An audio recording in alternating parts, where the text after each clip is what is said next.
जननी जगता कृपां कुरु महादेवी सुतेषु प्रणतेषु च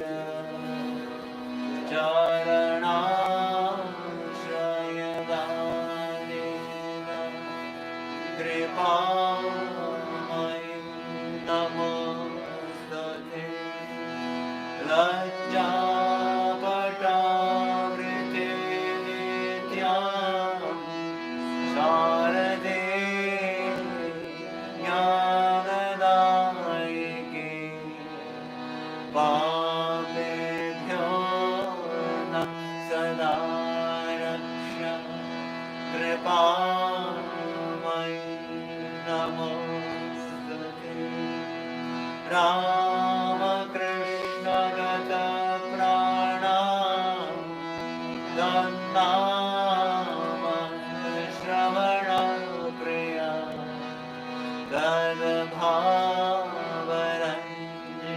तद्भावरञ्जिताकार प्रणमामि मुहुर्मुहुः पवित्रं चरितं यस्याः पवित्रं जीवनं तथा पवित्रता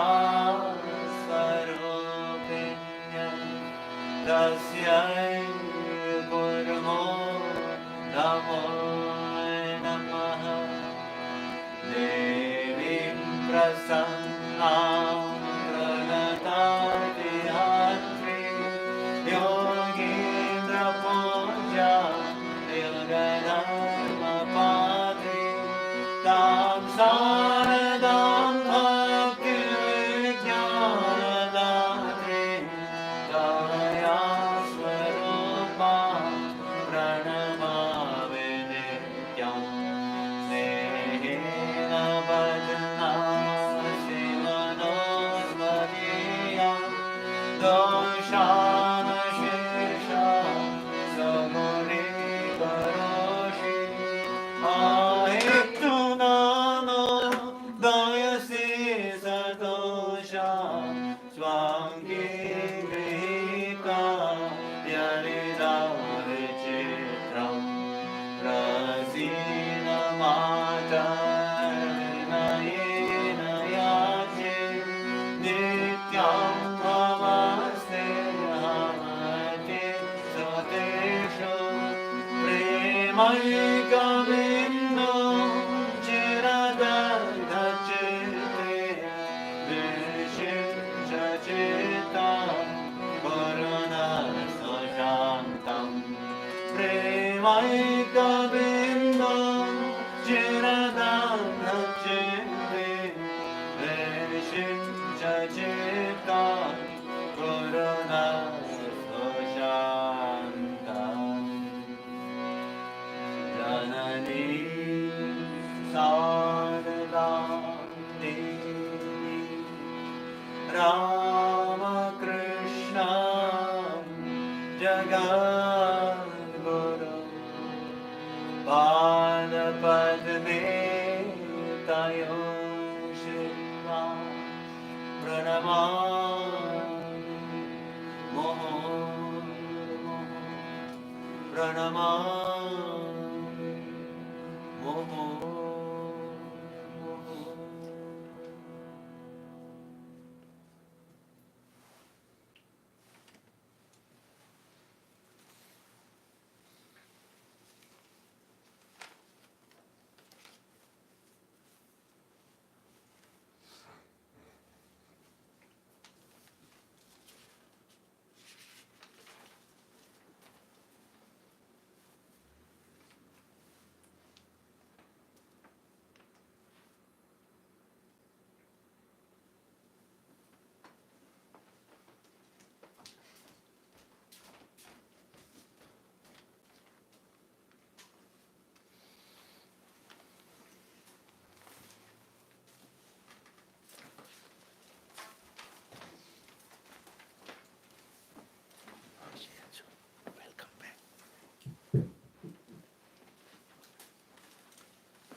join your voices with mine as we praise Sri Ramakrishna and Divine Mother, and always a joy to sing together, you know.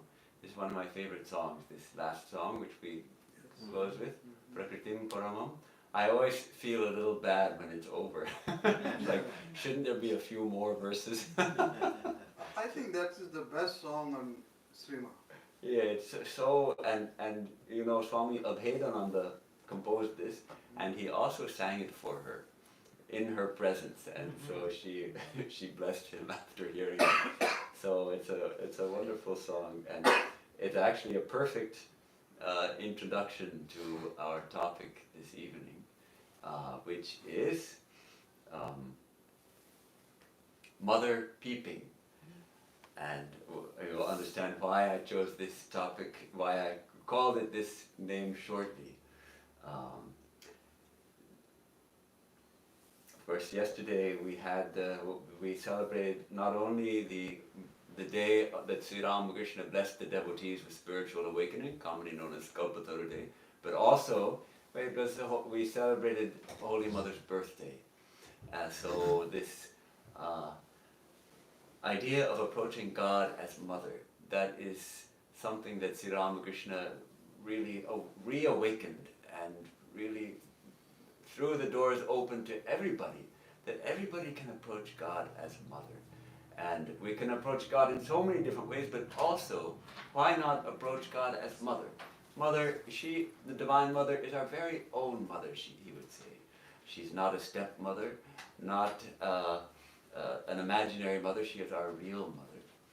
And so that tradition of looking on God as Mother is beautiful. And we celebrate here also the Kali Puja is a very big celebration here, and in Hollywood we do it in the traditional way in which we create a murti. One of the devotees makes a murti of plaster. Every year she makes it, and the sculptors have changed over the years, but the last 10 years at least is a young woman devotee who is an artist also, and she creates this murti of Mother Kali. Then we invoke the presence of Divine Mother in that murti and worship her. And after a week, we take that murti to the ocean and we immerse it in the ocean. And it may seem strange at first that, what? You worship Mother, now you're throwing her in the ocean? But first we immerse her in our hearts, the ocean of our hearts. And then the image, we let it go into the physical ocean. So she takes form, and again she goes into the formless, and again she takes form, and again she goes into the formless. And in the formless, she pervades the entire universe, and she lies behind everything and everyone. So we talked, of course, on Saturday about how this image worship, which seems so dualistic, how do we reconcile it with Vedanta? And we learned how the one who is performing the worship first insists and recognizes that his or her true nature is infinite consciousness, one non-dual consciousness, which then seems to separate into the devotee and the Divine Mother. And then the worship takes place, because then there are two. But first there's only one, and then there becomes two. So Sister Nivedita and Swami Vivekananda, everyone knows who is Sister Nivedita? Most of you. Sister Nivedita was one of Swami Vivekananda's foremost disciples. She was an Irish woman who met Swamiji in London in 1896 probably, and very soon came to recognize that he was her spiritual master. Very soon she began to address him as such, and she dedicated her life to his work and to India. And she moved to India, she died in India. She played a prominent role in the freedom movement also. And she is one of the foremost interpreters of Swami Vivekananda's works. So anyhow, they were having a conversation, and it's interesting. Swami Vivekananda told her, I believe in Brahman and the gods, and not in nothing else. And then he explained, you see, Margot, he used to call her Margot, Margaret Noble was her original name. He gave her the name Sister Nivedita. You see, Margot, I cannot but believe that there is, somewhere, a great power that thinks of herself as feminine and called Kali and the mother. And I believe in Brahman too, that there is nothing but Brahman ever. But you see, it's always like that. It's the multitude of cells in the body that make up the person, the many brain centers that produce the one consciousness. So he's describing this paradox. On the one hand, one, Vedanta affirms it's one infinite, non-dual existence, consciousness, bliss, absolute, and yet the gods also. And Nivedita replies, yes, always unity in complexity. Swamiji replies, just so. And why should it be different with Brahman? It is Brahman, the one, and yet it is the gods too. And so you see, I believe in Brahman and the gods, and not in nothing else. He was quoting from a poem, not in nothing else. So Sister Nivedita was privileged to be with Swami Vivekananda right after some of his most powerful spiritual experiences, both after he had the Amarnath Darshan, really the face-to-face meeting with the Shiva called Amarnath, high in the Himalayas in Kashmir, and he came back from that experience having received the boon from Shiva not to die until he himself willed it. And very tremendous experience. So Sister Nivedita saw that side of him. And then again, after he came back from worshipping Divine Mother at Kshiravani, where he spent a week in intense spiritual disciplines worshipping the Mother, and came back, as it were, transfigured with the presence. He said, no more Hari Om, it's all Mother now. He became full of the spirit of Mother. And this is perhaps not so well known about Swami Vivekananda, that though he was the great preacher of Vedanta, and he always preached and taught universal principles, but in his personal life, he was utterly and completely dedicated to Mother Kali. And he never preached Kali. He didn't want to preach anything except the universal principles of Upanishads. But he practiced. He felt that Mother Kali had taken over his body and mind, and all the work that he did was at her bidding. Sri Ramakrishna dedicated him to her. So after that experience at Kshiravani, he told Sister Nivedita, these images of the gods are more than can be explained by solar myths and nature myths. They are visions seen by true bhakti. They are real. Because I guess the ethnographers and sociologists are writing that yes, all these different conceptions of gods, they go back to the ancient myths. And Swami Vivekananda said, well, no, it's not just myths. The different deities are real, and they can be seen, and they can be heard and talked to. So this was his experience. So Sister Nivedita writes about that. He has been alone and living like a child, quote, on the lap of the mother. It was his own expression. One's very breath is hushed at the holiness of every moment. He left one filled with the presence of the mother. And Sister Nivedita herself strove to understand Kali and this Kali worship. And perhaps if you can shift over just a little one way or the other. Just an inch. No. You're fine there. Just 2 inches, then I can see. I'll go there actually. No, you're fine. You're fine. I'm closer here. Okay. Don't want to disturb you. Yeah, no, you needed to shift over a couple of inches. But I can't see nothing. Good, thank you. So she writes that she strove to enter into Kali worship as one would set oneself to learn a new language. And, very interesting, she says, To this fact I owe it that I was able to understand as much as I did of our Master's life and thought. So somehow for her, diving into the tradition of worshipping Mother Kali helped her to understand Swami Vivekananda, both his life, which is natural, that would help, but also his thought. And she wrote a book, as many of you perhaps know, called Kali the Mother. It was published in 1900, and she also spoke at Kali Ghat, the famous temple, Shaktipita of Divine Mother in Calcutta, which is quite orthodox and traditional, and yet she, a British, means under the British, an Irish woman, was permitted to speak there, and she spoke on Kali worship. And the book Kali the Mother is something, it's something worth reading. And many people, perhaps some of you have it and bought it and think, oh, Mother Kali, you started reading it and found it's impenetrable and it's extremely difficult to read and understand, and you probably put it down as well. The picture on the cover is pretty nice anyhow. But I think it's a mistake to ignore it. The first chapter, I agree, the first chapter is difficult.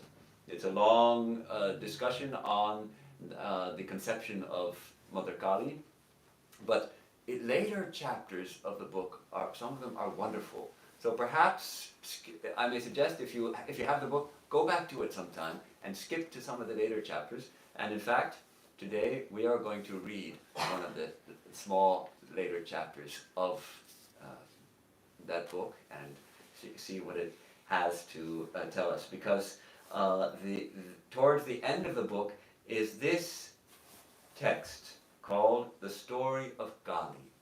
And it's written for a child, it's written for a very young child. In fact, it was written for baby Leggett, that is the Frances Howard Leggett, daughter of Francis and Betty Leggett, their first child together, of course, Swami Vivekananda was intimately associated with Francis Leggett, whom he used to call Frankincense, and he stayed at his estate in Ridgely Manor for a long time. So this is their daughter, baby Leggett. She was born in 1896, November 1896, and she wrote this for baby Leggett in Christmas 1898. It's a Christmas gift when she was 2 years old, explaining the idea of Divine Mother. How will you explain Divine Mother to a young child? And yet, it speaks very much to my heart, and I hope it will to your hearts too, because after all, we are all children of Divine Mother. And if we can feel ourselves as young children in the Divine Mother's lap, then this is a very touching way and yet powerful description of Kali, of the story of Kali. So let's read the first, we'll read a little bit and then we'll discuss a little bit about the ideas that she introduces. So she writes, "Baby darling, what is the very first thing you remember? Is it not lying on Mother's lap and looking up into her eyes and laughing? Did you ever play hide and seek with Mother? Mother's eyes shut, and Baby was not. She opened them, and there was Baby. Then Baby's eyes shut, and where was Mother? But they opened again, and oh! When Mother's eyes were shut, where was she? There all the time, but you could not see her eyes. Yet she was there. Baby, some people think God is just like that. A great, great mother. So great that all this big world is her baby. God is playing with her world, and she shuts her eyes. Then all our lives long, baby darling, we try to catch the great mother peeping." So that's the first little section, which obviously that's where the title of the talk comes. And this, to me, it's so touching. This game, I think every parent knows that young infants love the game of peekaboo, and they can be entertained with this game for hours, I've heard. I haven't experienced it myself, but because they are learning object permanence. That means that they're starting to learn that even if they don't see an object, it still exists. At first, whatever a baby sees, it exists, but if they don't see it, it doesn't exist for them. They don't have that, haven't learned that object permanence, and then they're starting to learn it. And so when something disappears and then reappears, it's tremendously funny to them. Something about the humor of it, that it's expected and unexpected at the same time. So that endless game of hide and seek, of appearing, disappearing, appearing, disappearing. And what a touching idea that God actually is just like that. She's playing peekaboo with us. Actually, this whole world is full of God, full of Mother, but we don't see her peeping at us. But we try to catch Mother peeping. She's playing with her world and she peeps at us. Can we catch her peeping? Can we see her peeping? Let me read a little more. Then all our lives long, baby darling, we try to catch the great Mother peeping. And if any of us can do that, if any of us can look into the eyes of God, just once, just for a minute, do you know what happens? That person at once knows all secrets, and he becomes strong and wise and loving, and he never, never forgets that moment. So she's giving this idea of direct experience of the divine, coming face to face with God, the real darshan. We go to a temple for darshan and we see the deity and we have the faith that I'm seeing God, and also God is also seeing me. We have that faith. But when we have the true darshan, we come face to face with Mother. We actually look into the Mother's eyes. Then, as she puts it, we never, never forget that moment. And we become all-knowing and all-loving. We become transformed in spiritual illumination. And Sister Nivedita, by the grace of Swami Vivekananda, she also had this illumination. She hints at it only in one of her texts, in one of her books, that after receiving Swami Vivekananda's blessing, she proved the prophecy of Sri Ramakrishna that Swami Vivekananda would be able to give spirituality by a touch, because after his blessing, she, in meditation, had some kind of experience which she only hints at, of gazing into an infinite good, as she put it. So this idea of spiritual experience. Let's read the next paragraph. And when you win like that, when you catch the Mother looking, something else happens. Something lovely. All her other children come and play with you. The little birds come, and the wee lambs love you, and the wild rabbits touch your feet, and the poor children in the streets, who are cold and hungry perhaps, poor children that the great Mother loves most of all, because they seem to have no father or mother, and perhaps no home. Poor children trust you, and make a place for you with them. We are all sitting on the Mother's lap, but these sit closest of all to her breast.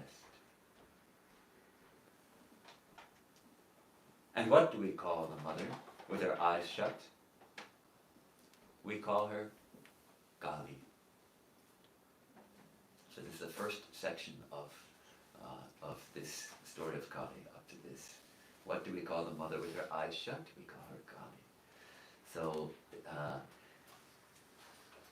this is the hallmarks of genuine spiritual experience. How can we know that a spiritual experience is genuine? It's life-changing. It changes our life somehow. And it's unforgettable, and it brings joy. And some people, sometimes they come and say, well, I've had conversations with people saying, talking about meditation, and then comes samadhi, means the highest experience when you become completely merged in the divine, and they'll say, "Oh yes, I had that," and they seem like a very ordinary person, and you'll have to smile. "Oh, okay, very nice." You say, "Very nice," but genuine spiritual experience means we become a saint. If we actually experience, please come in. There's some seats here, or do we need to bring a few more chairs? What? Oh, no. We are good. Good. Standing? What standing? If you're planning to leave soon, then stand there. But if you want to stay and listen for the rest of the talk, then you come and sit down.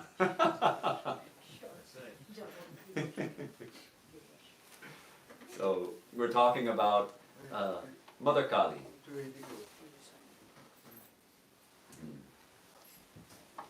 So, and also this beautiful expression of how even the animals come and are drawn to a person of illumination, someone who has seen Divine Mother. The animals become fearless in their presence. Reminds us of Saint Francis of Assisi, who talked with the animals, and they came, and the birds would sit on his shoulder and all that. And this is also indicated in the Yoga Sutra, Patanjali's Yoga Sutra. Those who become established in ahimsa, in their presence, that tendency for harming others in other beings and other animals also disappears. That all fear leaves them, and in someone who's established in ahimsa. Ahimsa pratishtayam tat samnidho vairatyaga. So what we have, this is a hint, that what we have in our hearts, it becomes reflected in others' hearts. If we are very angry, and we're going through a day extremely angry, every chance someone will get angry with us. Just see it. And if we're feeling really peaceful all day, you'll find other people are very friendly and gentle with us. It works, it's really true.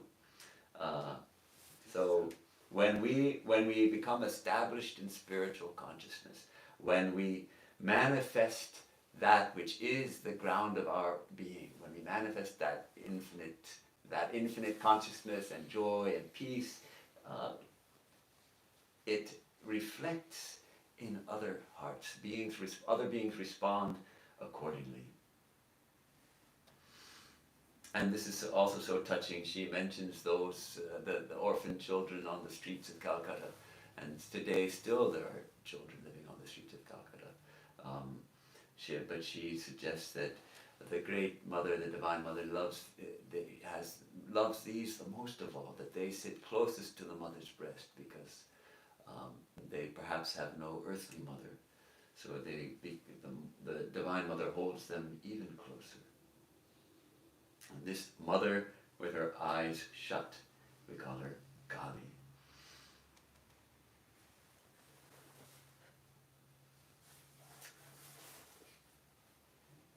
Let's read a little more. To me, it's just so delightful. I hope you can taste a little of that joy in it.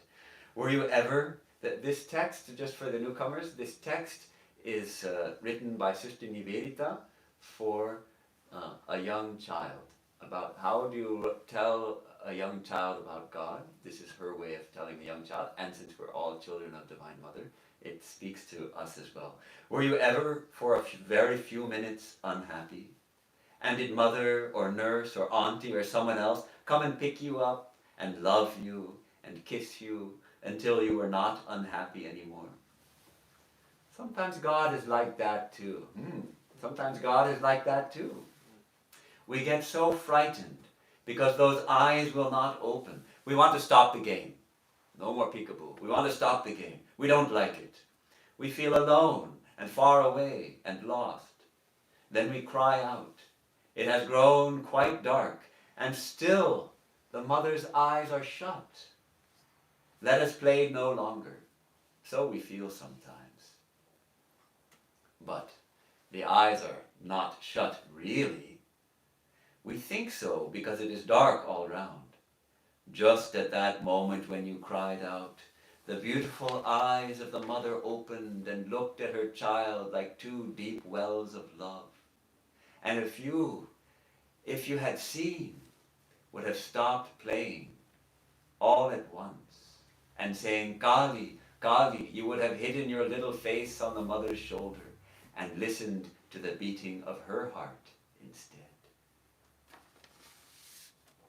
This idea of the world as Leela, as God's Leela. There are different ways of understanding this world. How do we look on this world and our part in it?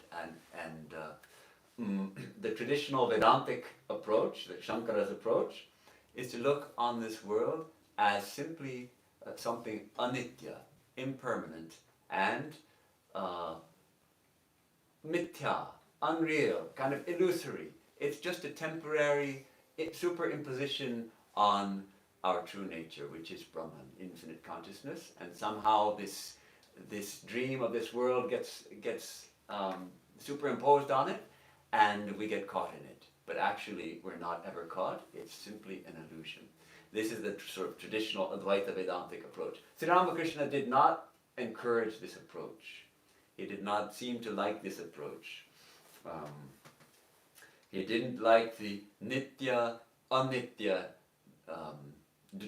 dyad, I guess we could call it, the 2 points, nitya and anitya. Rather, he spoke of the nitya and the leela, the nitya and the leela. And he would say the nitya belongs to the same reality to which the leela belongs. That if the nitya, the eternal, and the leela, the play, they are both manifestations of something beyond both. So it's a tremendous conception of the divine, on the one hand, that's transcending all limited conceptions we could possibly have, even our conceptions of that which is eternal and all-pervading, and this manifested world which is always changing. Actually, the divine is beyond that and all-encompassing, and then we have this aspect which is nitya, as it were, the eternal, unchanging reality, and also the same reality in play. Water, which is sometimes still and other times moving. The snake, which is sometimes not moving and sometimes wriggling. And can you separate the wriggling motion of the snake from the snake? Can you separate the waves from the water? Whether it's in motion or it's motionless, it's the same reality. So this world is the divine at play. And if we can look at it that way, as mother's play, then we can enjoy the fun. And of course,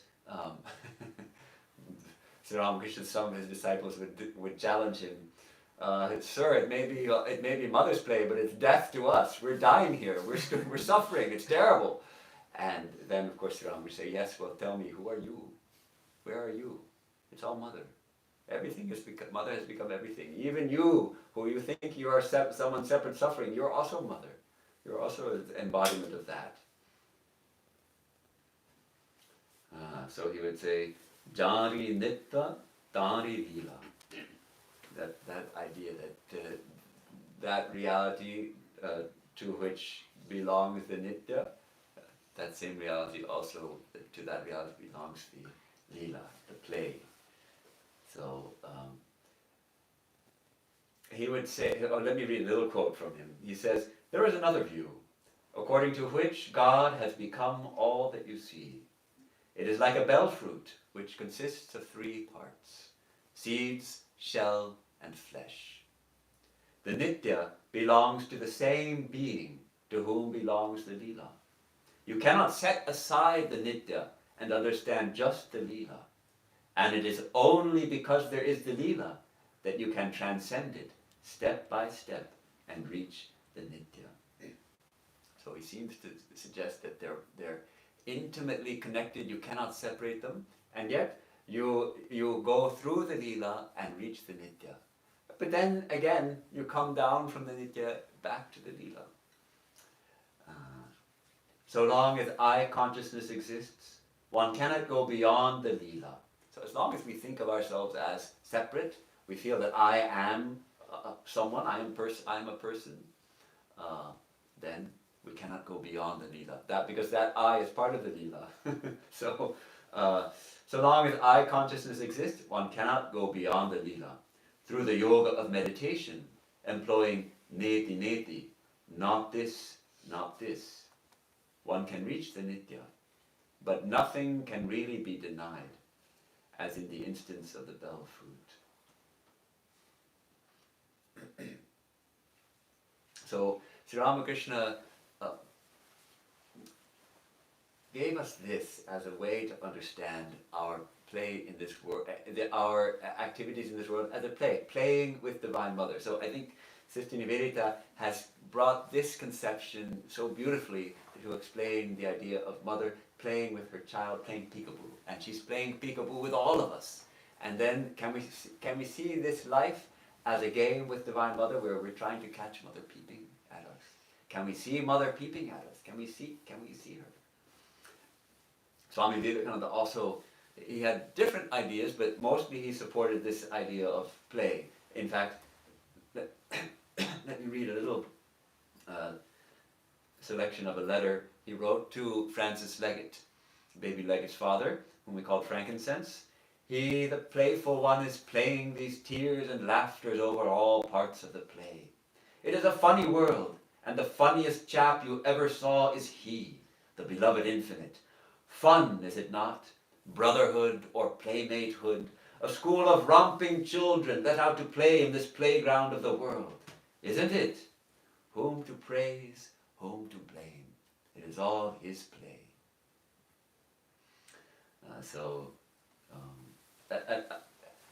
Some people, we've also heard this idea that God, this world is a school. And we come to this school to learn our lessons. And when we've learned our lessons, then we get out. And sometimes Swami Vivekananda seems to partly support this view. He would sometimes call it a gymnasium, a moral gymnasium. We come here to strengthen our muscles. But one day in Camp Taylor, which is in Northern California, Swami Vivekananda was camping with his disciples there, and they set up tents, and they had a stove, and a wood stove was there at the camp, and they had a great time with Swamiji, just roughing it, as it were, in tents and meditating by the fire at night on the bank of the stream that was flowing by. And one day, after the meditation in Miss Bell's tent, Miss Bell remarked, "This world is an old schoolhouse where we come to learn our lessons." Swamiji asked, "Who told you that?" She couldn't remember. "Well, I don't think so," said Swamiji. "I think this world is a circus ring in which we are the clowns tumbling." So Miss Bell asked him, "Why do we tumble, Swami?" He answered, "Because we like to tumble. When we get tired, we will quit." So this was his, he often came back to this attitude. It's a play. We're clowns tumbling. That's not to say that he would minimize the world's suffering. Great souls like Vivekananda come precisely because the world is suffering so much. They come to show us the way out of suffering, and how much we know how much his heart bled, as it were, for the suffering of the poor, for the suffering of the uneducated and the hungry and all of that. He came to uplift the world. But, so who knows, sometimes Mother is peeping and she is also weeping. When she sees her beloved children hurting each other, when she sees her beloved children starving, when the play gets very rough. But most of the time she knows it's just play. Swamiji again, he says, "Life is but a playground, however gross the play may be. However we may receive blows, and however knocked about we may be, the soul is there and is never injured. We are that infinite." So let me read just a little more here of this second section. Finish the second section. All right, let's go back. I'll just go back a little bit. She says that the eyes are not shut really. We think so because it is dark all round. Just at that moment when you cried out, the beautiful eyes of the mother opened and looked at her child like two deep wells of love. And you, if you had seen, would have stopped playing all at once and saying, Kali, Kali, you would have hidden your little face on the mother's shoulder and listened to the beating of her heart instead. And so we one, will you remember that the great Mother Kali is everywhere? Even when she seems to be far away, it is only that you cannot see her eyes. This mother, meaning the earthly mother, this mother goes away and you cannot see her. But Kali is always there, always loving and always ready to play with her child. And will you sometimes remember to stop playing just for a minute and to fold your little hands and say, Dear Mother Kali, let me see your eyes. So this is her instructions to the baby legate. Now and then stop playing and fold your little hands. We can fold our little hands and say, Dear Mother Kali, let me see your eyes. We want to, if this world is a play, oftentimes we want to stop the play. We say, enough. If it's a play, I've had enough. I've had enough of this play. The play is too rough for me. And yet, Sister Nivedita reminds us, Mother's eyes are not really shut. We just have to be able to somehow open the eyes of our heart, so that we can see Mother peeping at us. And perhaps we have to pray to her sometimes, that Mother, dear Mother Kali, let us see your eyes. Let us see your eyes. They're not really shut. We just don't see them. Let us see them. So this tremendous assurance, which all the saints and sages give us, that yes, God is there. Divine Mother is there. She is always with us. Only it's we who don't see her. It's we who don't feel her. It's not that she leaves us alone. There's that touching parable, no, of the soul who left the body and went into the presence of God, and we're reviewing the life, the whole life, and the soul saw that, Lord, I saw that all my life I see two sets of footsteps going in the sand of life as we were walking, that you were always walking with us. But then I see those parts where it was really difficult, where I had so much trouble, and I only see one set of footsteps. Lord, how could you leave me at the most difficult times? And the Lord says, oh, my dear child, I could never, never leave you. Those places when it was really tough, those were the times I carried you. So that's why there were only the one set of footsteps. So this is the same kind of message. Mother is always with us. She's always looking at us, only we don't see her peeping. It's very hard to catch her peeping. So, this next section. There's another game of hide and seek that great mother plays. This game of peeping, this is really nice. This is more like a fairy story. She hides sometimes in other people. She hides in anything. Any day you might see her eyes, just looking into Mother's, or playing with a kitten, or picking up a bird that had fallen from its nest. Under all these forms, you may find God playing at hide and seek. This is wonderful. This idea that we can see God in everything. The Wordsworth poem we touched on the other day, Heaven in a Wildflower. To see the universe in a grain of sand and heaven in a wildflower. Hold infinity in the palm of your hand and eternity in an hour. So this idea that in the natural world, in other beings, in living beings, we can see the Mother peeping at us. In a little bird, or in a butterfly, or in a beautiful flower, or in someone we love, or even perhaps in someone we don't love. The Mother is peeping at us. In fact, to bring it into the 21st century, I made a hashtag on Instagram called Mother Peeping. Hashtag Mother. You know what a hashtag is? Does everyone know? I know what a hashtag is even. So I made a hashtag called Mother Peeping, with the idea that if I took a really nice photograph of something beautiful and inspiring, like a beautiful sunset or a beautiful flower or something, that could be seen as Mother peeping at us through the natural beauty. And so I hashtag Mother Peeping. Hasn't caught on yet, but now and then I mention it to people. Maybe some of you might, if you do Instagram. I stopped doing Instagram because it started out being a place where you share nice photographs, and I liked that. And then it became like, it's now the social media where it's all nonsense, and so I got away, got away from it. But I still like that idea that Mother is in something beautiful. There, that's Mother peeping at us. Why not? She goes a little. Let's keep reading. When there is something to do for someone, Kali is calling us to play. When there's some service to be done, that's Mother Kali calling us to play with her. If we can look at the entire life as a play with Mother, then everything is something to be done. I have to cook supper for my kids. Mother Kali is calling us to play with her. I have to do my homework. Mother Kali, oh, that's not for someone. Let's see.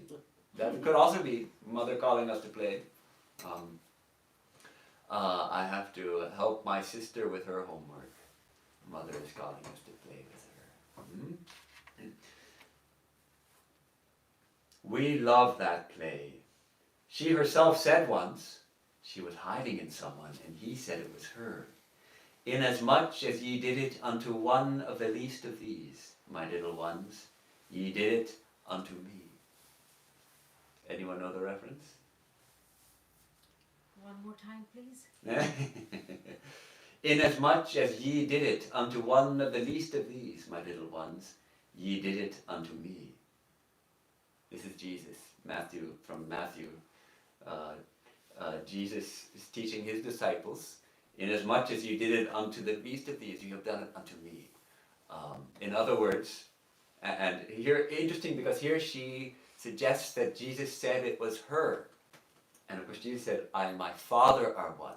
But Father and Mother, is there any difference ultimately? Father and Mother, Divine Father, Divine Mother are one. God is one. So here she's kind of playing a little trick, but she's quoting Jesus and saying, she herself said once, she was hiding in Jesus, see, inasmuch as ye did it unto one of the least of these, my little ones. He doesn't say my little ones, she's added that. Ye did it unto me.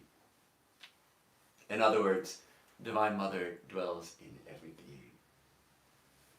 Is that not like a fairy story?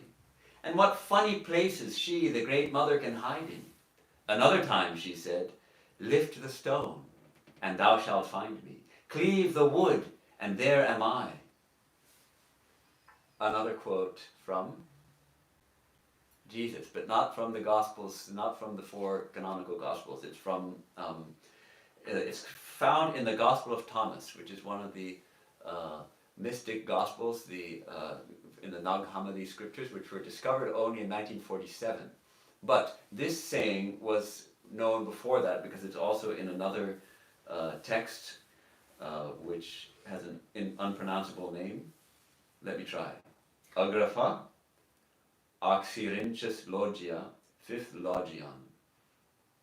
But it's now found in the Gospel of Thomas. So it must have been a fragment of the Gospel of Thomas, which is very Vedantic.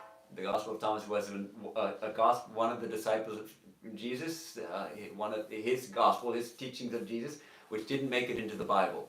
And they were preserved by a small group of devotees, and they were then buried to protect them, because those ideas were considered because the growing church became very dogmatic and tried to fix only one dogma, and this didn't match with that dogma, so okay, bury it. And then it was discovered almost 2,000 years later, and what a treasure it is. So, Gospel of Thomas, you can Google it. Another time she said, lift the stone and thou shalt find me. Cleave the wood and there am I.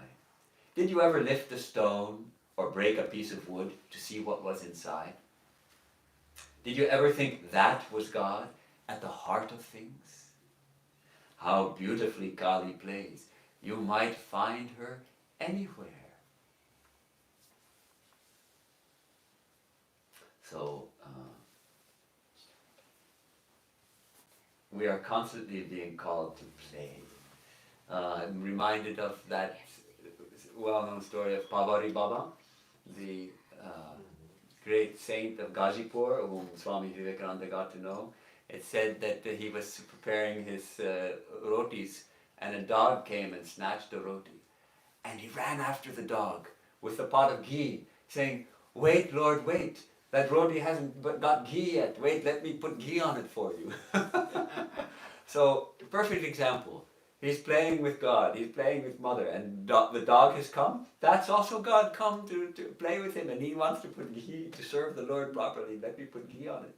Or there's the other incident of the thief. He was woken up in the middle of the night by a thief who had entered his kutir and was trying to steal some of his pots and pans.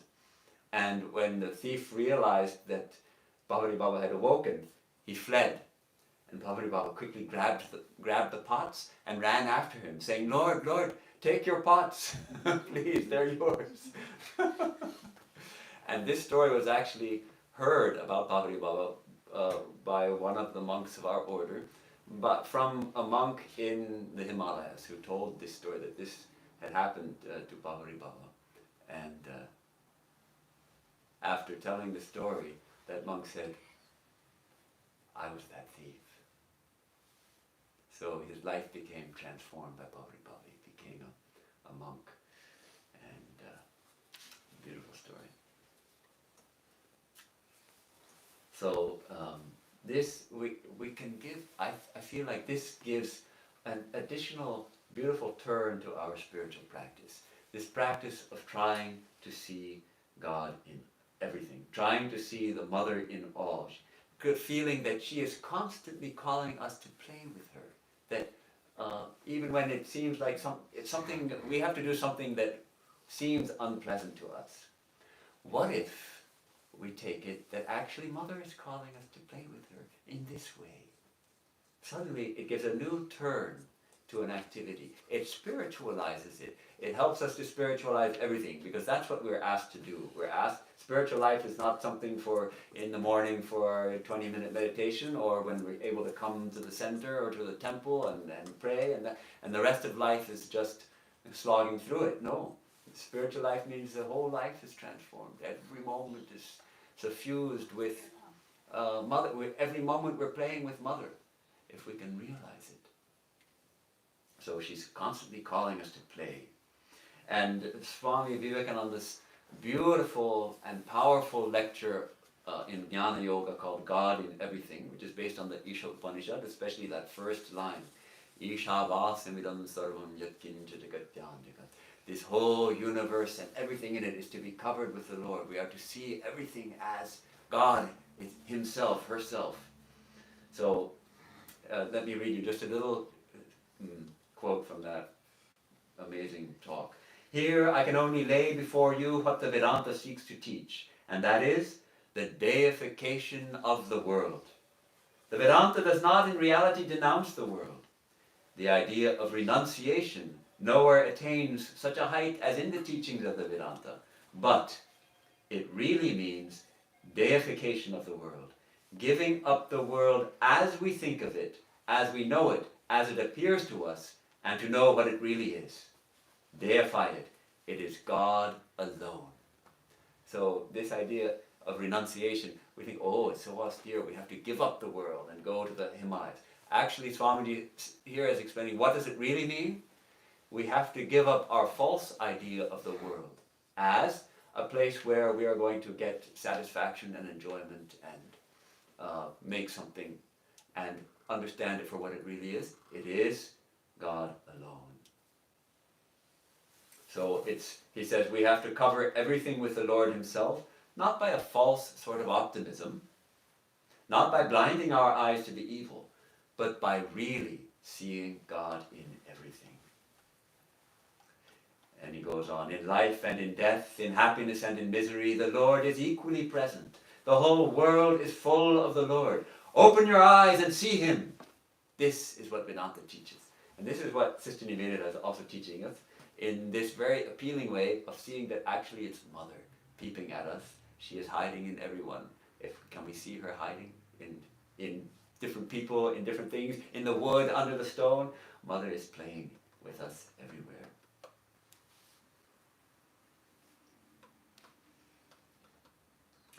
Does mother love baby when she is hiding from her? Why, of course. Else why should she hide? Even when her eyes are shut, is mother loving baby? Why, yes. See how she is laughing all the time. Of course, in the game of hide and seek, a lot of laughing going on. And so with Kali. We need never be frightened, though her eyes are long shut. She is laughing all the time.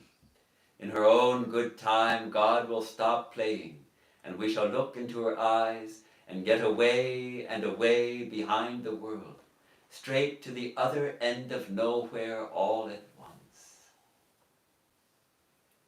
This idea that, yes, that it's a game of love, and Divine Mother is love, and she loves us, and that there will come an end to the play.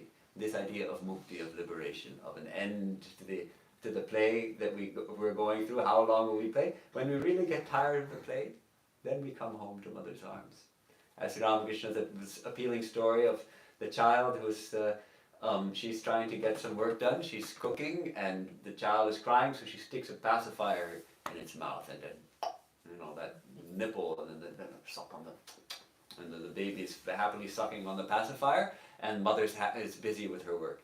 But at a certain point, the baby gets tired of playing with the pacifier and throws it out and starts screaming at the top of his lungs. Then mother comes, picks up the child. So like that, when we're done playing. And of course, here Sister Nivedana puts it this way, because this is such a devotional text. In her own good time, God will stop playing, and we shall look into her eyes and get away and away, behind the world, straight to the other end of nowhere, all at once. This line, to the other end of nowhere, actually this is, she has quoted from a children's book called The Water Babies by Charles Kingsley, which was published in 1863. So I'm just mentioning that because this child would have been familiar with that book, or would be familiar with it by the time she is 5 or 6 years old, probably. It was a common children's book in those days. So straight to the other end of nowhere all at once. The book is about these water babies. I don't know exactly, but that's the quote. So she goes on, let us always run to play when we are called. Remember, little one, if any need anything you can give, your mother is calling you to find her. If anyone asks for something you can do, it is really mother saying, peep, childie. Or when a new person comes for you to love, Kali is saying, here am I. So it's a great, great reminder. Everyone is mother calling us to play with her. Now, last section, almost there. We've been going almost an hour, but this last paragraph is still very touching. There is something else. You love mother and father and auntie and nurse and of course you do. Besides, they love you, and they are all so good and kind. But far, far away, mother has a brother, a big brother, like Hall. She's talking about Hollister Sturgis, who was Betty Sturgis's son from a previous marriage, which I think she was a widow, or else divorced, I'm not sure what. But Hollister was her, I think, a widow. Hollister was a son from a previous husband. So this is Baby Leggett's big brother. So she says, far, far away, mother, means Betty Leggett, has a brother, a big brother like Hall. Do you love him too? Why? You never saw him. He never played with you. No, but mother loves him. And you love all the people mother loves, don't you, dearie? And so we love all the people Kali loves. All the children she plays with, and the lambs, and the flowers, and the great trees, and the little fishes. She loves all these. And she loves too the stars in the sky. And so do we. for we are her children. And everything that she loves, we love too, because she is the mother and we cannot help it. So this is the end of the text, this call to attain to universal love, to actually grow our hearts so big that we can love everyone. It's easy to love those we're close to. It's sometimes also difficult to love those we are close to. But it can be very difficult to love everyone, to love the people, and I often bring up the people of the other political party, whichever one we happen to be aligned with, if we're aligned with a party, or the people of that religion, right? That other religion. We don't need to name names. For different people, it'll be a different other religion. Or the people of who have a different skin color, or speak a different language, or have a different country, or root for a different baseball team. Yes, the fans of the different teams have big fights with each other. How to love everyone. This gives us a hint. The more we can love Mother, and remember that Mother loves each and every one of her children equally. If we can do that, then we can start to love everyone. And amazing, if we can start sending love to the fans of that other baseball team, or the people of that other religion, or the people of that other political party, they'll also feel that. And as we talked earlier, that begins to reflect in their hearts, and they start to warm up to us, as it were. They warm up to us. The Mother is infinite love. God is love. Hence, we love all her children. And this very touching last line. She loves all these, and so do we. For we are her children, and everything that she loves, we love too, because she is the mother, and we cannot help it.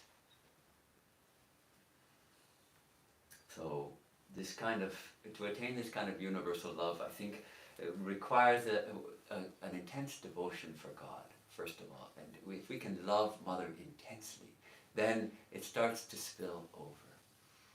There was a story of Swami Swahanandaji's. Actually, a story of a very interesting story of Hiranyagarbha was a devotee of the Hollywood Center, an initiate disciple of Swami Prabhupada. And after Swami Prabhupada died, Swami Swahananda was assigned to be head of the Hollywood Center. And he was quite different from Swami Prabhupada in his nature and naturally. And he faced quite some difficulties also because of that, because Swami Prabhupada had been such a giant personality, and here was Swami Swahananda, also a pretty big personality in his own right. Those of us who knew him know that. And yet his personality was quite different, so there was some tensions, and Hiranyagarbha was kind of keeping him at arm's length and wondering about him. Who is this guy? What this Swami? What is he like?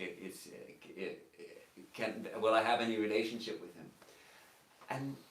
But interestingly, he had a dream of Swami Swahananda, where Swami Swahananda embraced him, and that sort of started warming him up to the Swami. And one day they were walking alone, and Hiranyagarbha was a kind of a bold guy, so he thought, I'm going to tell Swami about the dream. So he told him, Swami, I had a dream of you in which you gave me, and in the dream the hug was all embracing and like completely showering him with love. So he told him, Swami, I had a dream of you in which you hugged me and embraced me with great love. And Swami Swahananda turned to him right there and embraced him. And afterwards told him, all love is for Thakur, but there's enough left over for everyone else. Something like that. So that idea, the more we love God, the bigger our hearts get, the more love we have for everyone, for our own family members, and for our colleagues, and for everyone. So this is the call of Mother Kali, as told by like Sister Nivedita, the story of Kali, can we love everyone because everyone is Mother's child. This is what the world needs today, and it brings us tremendous joy when we can actually love everyone. It's not, once we get there, once our hearts open to that point, it actually brings us tremendous joy and peace.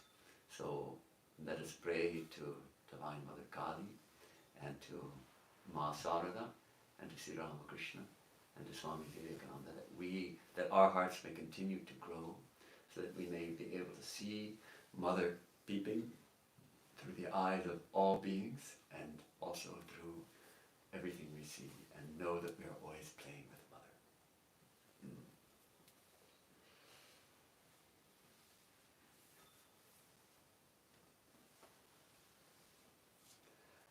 Om Asato Ma Sadgamaya Tamaso Ma Jyotirgamaya Amrityormamritangamaya Aviravirma Eti Rudrayate Dakshinam Mukham Tena Mam Pahi Nityam.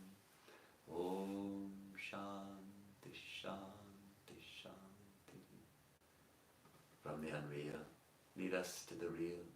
From darkness, lead us unto light. From death, lead us to immortality. Reach us through and through ourselves, and evermore protect us from ignorance by thy sweet, compassionate face. Om, peace, peace, peace.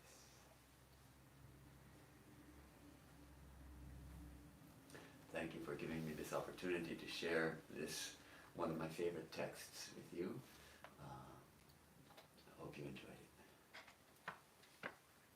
Thank you for coming, Swami. It's been a nice visit. Tomorrow I'm heading to back to Los Angeles. It's been a joyful visit, and we had a wonderful puja, and got to meet some